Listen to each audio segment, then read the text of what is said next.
Middle class, ಮಧ್ಯಮ ವರ್ಗ ಮತ್ತು ಬಡವರ್ಗ ನಮಗೆ ಬಹಳ ಸ್ಟ್ರಗಲ್ ಇದೆ ಜೀವನದಲ್ಲಿ. ನಾವು ಸ್ಟ್ರಗಲ್ ಮಾಡಿಲ್ಲ ಅಂದ್ರೆ ನಮಗೆ ಸಮಾಜದಲ್ಲಿ ರೆಸ್ಪೆಕ್ಟ್ ಇಲ್ಲ, ಸಮಾಜದಲ್ಲಿ ಬೆಲೆ ಇಲ್ಲ. ನಂದು ನಿಮ್ದು ಅದೃಷ್ಟ ಚೆನ್ನಾಗಿಲ್ಲ, ಯಾಕಂದ್ರೆ ನಾವೆಲ್ಲ ಬಡವರ್ಗ ಮಧ್ಯಮ ವರ್ಗದಲ್ಲಿ ಹುಟ್ಟಿರೋದ್ರಿಂದ ನಾವು ಸಮಾಜದಲ್ಲಿ ಸ್ಟ್ರಗಲ್ ಮಾಡಿ ಸಾಧನೆ ಮಾಡಿದ್ರೆ ಮಾತ್ರ ರೆಸ್ಪೆಕ್ಟ್ ಇದೆ.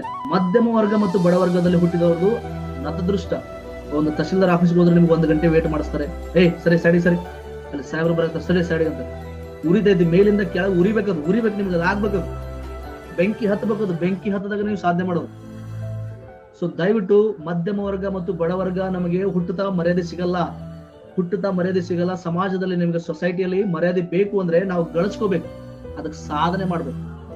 PSI ಆಗ್ಲಿ, PC ಆಗ್ಲಿ, FD ಆಗ್ಲಿ, SD ಆಗ್ಲಿ, KS ಆಫೀಸರ್ ಆಗ್ಲಿ, IAS ಆಫೀಸರ್ ಆಗ್ಲಿ, ಮತ್ತೊಂದು ಅವಾಗ ಮಾತ್ರ ನಿಮ್ಗೆ ಸಿಗುತ್ತೆ. ಅಲ್ಲಿವರೆಗೂ ಸಿಗಲ್ಲ, ಅದನ್ನ ನಾವು ಪಡ್ಕೋಬೇಕು. ಮಧ್ಯಮ ವರ್ಗ ಬಡವರ್ಗ ನಾವು ಪಡ್ಕೊಂಡ್ರೆ ಮಾತ್ರ ಸಾಧನೆ ಮಾಡಿದ್ರೆ ಮಾತ್ರ ನಮ್ಮ ಮರ್ಯಾದೆ, ಇಲ್ಲ ಅಂದ್ರೆ ನಮ್ಮ ಹಣೆ ಬರ ಇಟ್ಟೆ ಹಣೆ ಬರ ನೋಡ್ರಿ, ಹೇಳ್ಬಿಡ್ತೀವಿ. So this is the